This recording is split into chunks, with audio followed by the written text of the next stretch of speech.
नमस्कार। कटक जिला शिक्षा संयोग तरफ मु बिरजा मिश्र आपण षष्ठ श्रेणी भूगोलर प्रथम अध्याय पृथ्वी एवं सौर जगतर तृतीय पर्याय को स्वागत जनाऊँगी। आज आम सप्तर्षि मंडल एवं ध्रुवतारा संपर्क में किछि जानिबा। ता पूर्वर आम जानिबा नक्षत्र मंडल कौन।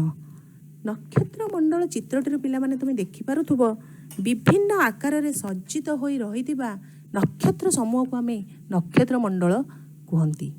क्षुद्र सप्तर्षि मंडल और सप्तर्षि मंडल हेउची यार उदाहरण। तापर आम जिबा सप्तर्षि मंडल।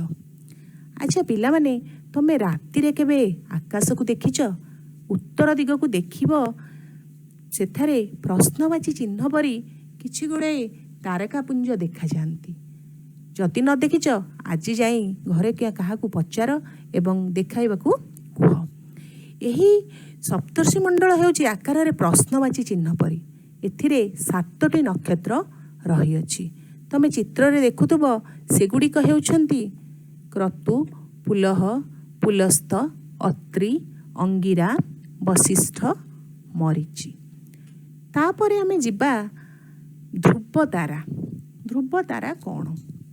ध्रुव तारा हेउची एक तारा जहाँकि आमर दिग निरूपण रे बहुत सहायक होइथाए। पुराण रे वर्णित अछि एही ध्रुव गोटे छोट पिलाटीए थिला। से विष्णु को बहुत भक्ति करुथुला।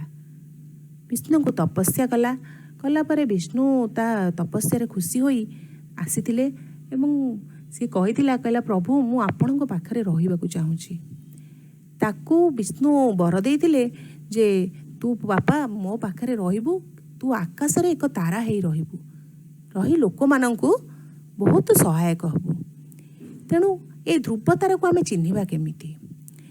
पुलह और क्रतु दुईटी नक्षत्र को एक रेखारे आमे जोग करी क्रतु दिगरे उत्तर को बढ़ाइले ताहा एक उज्जवल तारा पाखरे पहुँचीब। सेही ताराटी हेउची ध्रुव तारा। ध्रुव तारा साहाय्य रे उत्तर दिग निरूपण करा जाए। यह सबुबले सेइटारे स्थिर होई रहिथिबारु एहाकू मेरु तारका मध्य कुहा जाए। अच्छा एबे बुझिबा एहा हमकू साहाय्य करे किपरि?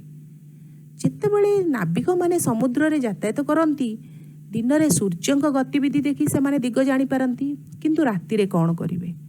राति रे एही ध्रुव तारा से मानकू उत्तर दिग निरूपण रे बहुत सहायक हेउथाए एवं से माने सहजरे जिबा आसिबा करि पारिथांती। अच्छा पिला माने आमे तो जानिले आज ध्रुव तारा और सप्तर्षि मंडल विषय रे। यार परवर्ती सेशन में आमे जानिबा सौर जगत विषय रे। तेणु रहुची धन्यवाद।